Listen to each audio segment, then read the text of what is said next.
Ladies and gentlemen, boys and girls, cats and kittens, welcome back to the podcast, and thank you for those who joined us on the live stream last night. Man, I cannot thank you enough. I had an absolute ball just thundering away at Sif Chain, and you know what? Until they give me back my money, I'm gonna keep doing it. I have nothing better to do right now, so. In an attempt to make even EVMOS boring, I'm going to show you guys what I've been doing with it lately and what I will continue to do with it. EVMOS is an absolute wild card. It's a wild card because it appeals to both sides of the fence, the Ethereum side, the Cosmos side, the Avalanche side, the DeFi side. So it's always going to have some kind of a little bit of crazy price action, but it's also going to have price support too. So I really don't like getting tangled up in wild products like that, but this one, it's so easy to profit on it if you play it right. So I'm going to go ahead and show you guys how I've made EVMOS boring. Hope you get some takeaways from it, or if you don't, you know what? Hope you enjoy. Hope you like the shirt. You know, if we're selling snake oil, let's represent and be honest about it. So the one that caught my eye and got me making a little bit of move on this is two different positions. One, Cosmos is just up. It popped. It's had a really nice run. I own a lot of Atom, so that kind of works out for me. But as I've been getting heavier and heavier into EVMOS, what I'm looking for is spread between these two tokens. So with this one here, EVMOS currently being down 12% today, it's not unusual for EVMOS, all right? This thing will go on one hell of a ride. It does it all the time. But down 12% on EVMOS and up almost 4%, 3.7% right here on Cosmos. You're talking about almost a 15% spread. That's a big number. These are what I look for. I will look for big spreads like this and try to figure out how to maximize them. Now, the funny thing about EVMOS, and I should have had this ready before we did it, but you know what? It's early. The funny thing and the thing I actually love about EVMOS, one of the big things is the 180-day chart. I like to look out 30, 60, 90, 180 days because that's where I want to find some kind of price stability, where the sweet spot is, where I can actually make moves on this one. And if we have to go all the way back to 11 May. 11 May. So we're talking about 6 months ago. From 11 May to today, that price is virtually unchanged. Now, clearly, there are a lot of highs, a lot of lows. Again, you're talking about a token that appeals to both sides of the fence, the entire crypto market. And when the entire crypto market is coming in, there are a lot of different players and a lot of people that see this thing a different way. So there's always going to be real heavy price action on EVMOS. Now, that price action makes it a little rough to actually come over here and start running into LPs like over on Diffusion. It makes it tough. Now, I do it and I play in them, and I'm putting more and more. I want to and eventually end up with about $250,000 over here.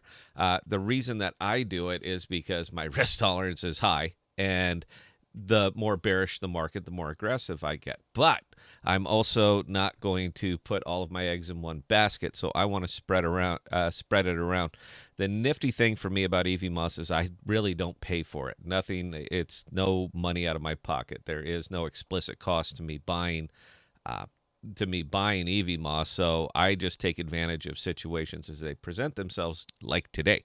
So what I'm going to do, and again, it's not thrilling. None of what I do is thrilling. It's very boring.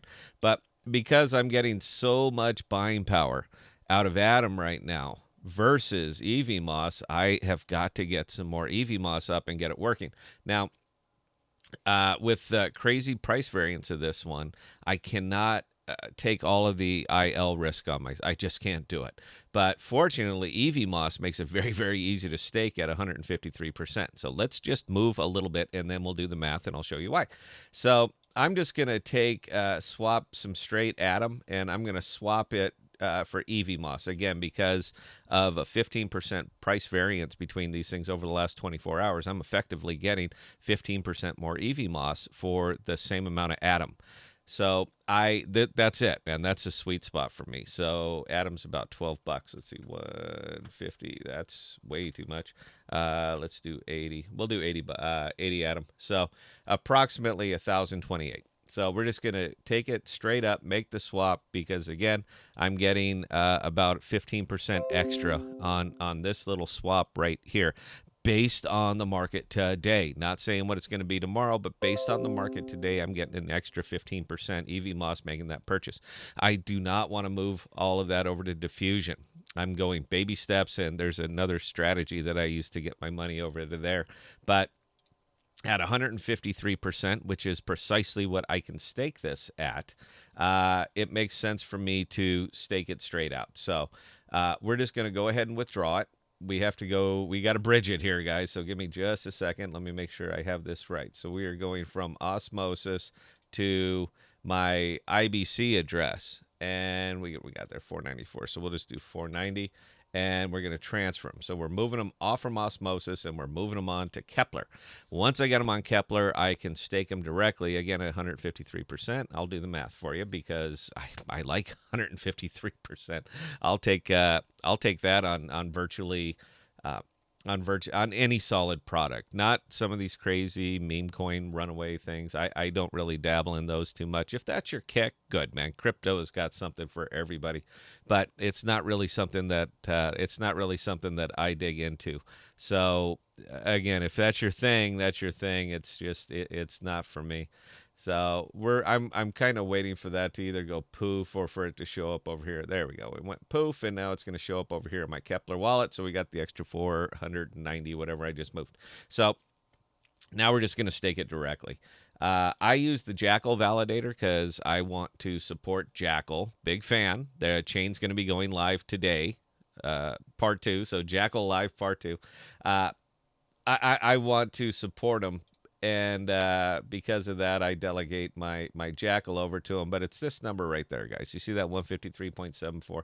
So we'll delegate. What did I just move over? 904. How many do I have? 491. All right, we'll do 490. We'll do 490 because you always want to leave a little bit of dust. 1,033. And we'll just go ahead and stake that up direct. Now, I want to show you why.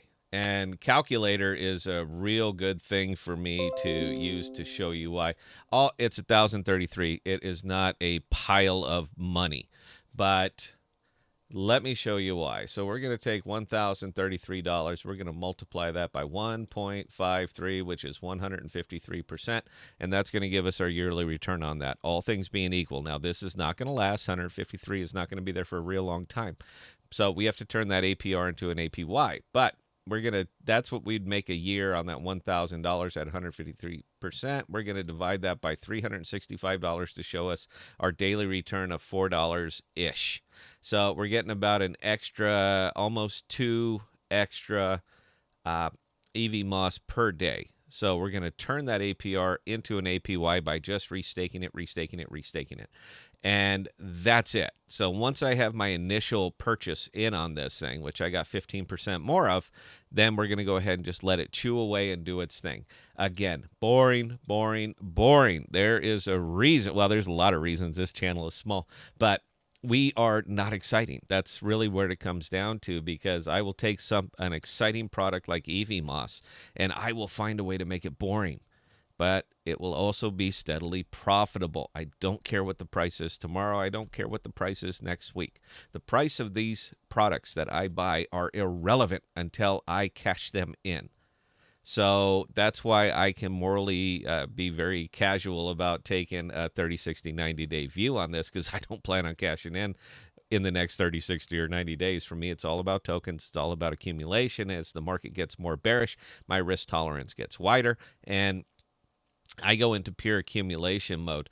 But it's not accumulating with explicit costs. It's accumulating with getting into very, very aggressive liquidity pools. It's a strategy that works for me. Not saying it's working, it'll work for you. I'm not even asking you to do it. I'm just saying this is what I do. This is the podcast, and this is how we do it. So hope you enjoyed this video. I hope it gave you a little bit of context on why I'm doing why I'm doing what I'm doing and how I was able to make an exciting product like EVMOS just absolutely flat out boring. We will be doing hopefully the Jackal launch party tonight. And we tried it last night. Obviously, Jackal had an issue, but Jackal should be live today. And when they are, we're going to do the Jackal launch party. We'll give away some money. We'll upload some files. We'll show it off. So if you can join us, please do. 1800 Central. We would love to have you. Questions or comments, scott@thepodcast.com. I answer any and all emails. It makes me feel important. And until next time, please stay safe. Please be smart with your money. Cheers.